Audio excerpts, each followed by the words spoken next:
suis l'artiste Fabien Borde, je suis artiste Mazabel en provenance de la France.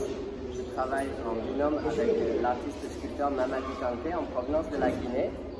Là, nous venons de terminer une résidence de 2 mois au centre culturel Blaise Senghor de Dakar, où nous avons donné naissance à un lion monumental effectué à partir de déchets plastiques. Donc l'objet de la résidence était tout simplement de créer une œuvre monumentale avec les déchets plastiques. Donc on a eu plusieurs opérations de ramassage de déchets, les bidons, les sachets plastiques. D'abord nous avons élaboré une maquette en papier mâché, donc c'est du papier recyclé, les papiers ciment qu'on a laissé tremper, qu'on a recyclé pour faire la maquette. Et ensuite nous avons fait le lion monumental à partir de morceaux de bidons d'huile et également de métaux recyclés par-ci par-là. Pouvez-vous nous partager les étapes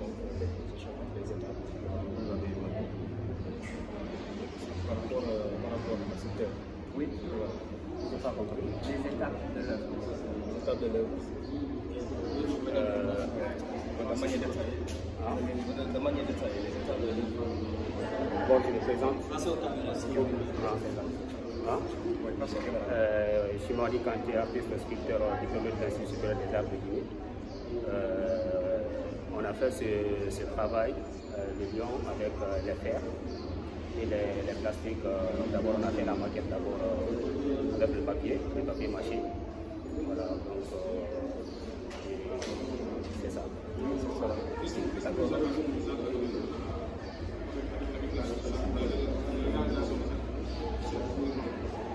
C'est-à-dire, par exemple, à cette réalisation, quelles sont les attentes? Vous voulez véhiculer un message pour transformer les déchets plastiques. Alors, on travaille les déchets plastiques. Pourquoi? L'un et l'autre dans nos carrières, nous sommes arrivés à un moment donné devant le constat écologique. Donc on avait le choix, en tant que sculpteur, on peut travailler la céramique, on peut travailler le bois, on peut acheter du métal, souder, etc., etc. Or, on s'est rendu compte que notre matière première, c'est le déchet. Donc on a d'abord décidé d'utiliser les déchets plastiques en tant que matériau. Donc on travaille des œuvres, c'est une structure métallique qu'on attache avec des morceaux de sachets plastiques qu'on a renforcés. Et ensuite on vient coller des plastiques de différentes épaisseurs dessus. Nous sommes engagés également auprès des enfants. On intervient pour l'instant principalement en Guinée avec une ONG et un orphelinat pour lesquels on dispense régulièrement des ateliers de création avec les enfants. Au centre culturel Blaise Senghor, nous avons également donné des ateliers avec l'association sénégalaise de secours à l'enfance et l'adolescence.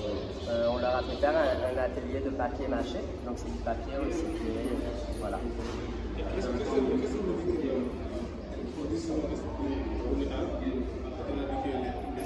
À l'État? C'est bien. Félicitations. Allons, cheminons ensemble. Là, je ne sais pas, en fait, pardon, mais m'adresser à un gouvernement, ce n'est pas du tout mon rôle en tant qu'artiste. Donc je pense que le gouvernement tient son rôle et le tient très bien. Il fait très bien les choses. Il y a des ramassages qui sont organisés, il y a des poubelles partout dans la rue. Donc je ne pense pas avoir de leçons à donner à l'État. Maintenant, on sait très bien que quand un gouvernement met des choses en place, le peuple est plus long à réagir. Donc nous, en tant qu'artistes, on se doit aussi d'agir de cœur avec le gouvernement, auprès des enfants, en offrant des ateliers, en faisant des œuvres d'art et en laissant le message perdurer dans le temps pour devoir de mémoire tout simplement. Mais le gouvernement fait son rôle, donc super. Interdisons les sachets plastiques, remplaçons-les par des sachets en carton par exemple qui vont être dégradables, mais je ne pense pas avoir ce type de leçon à donner au gouvernement qui fait très bien son rôle. Merci à vous.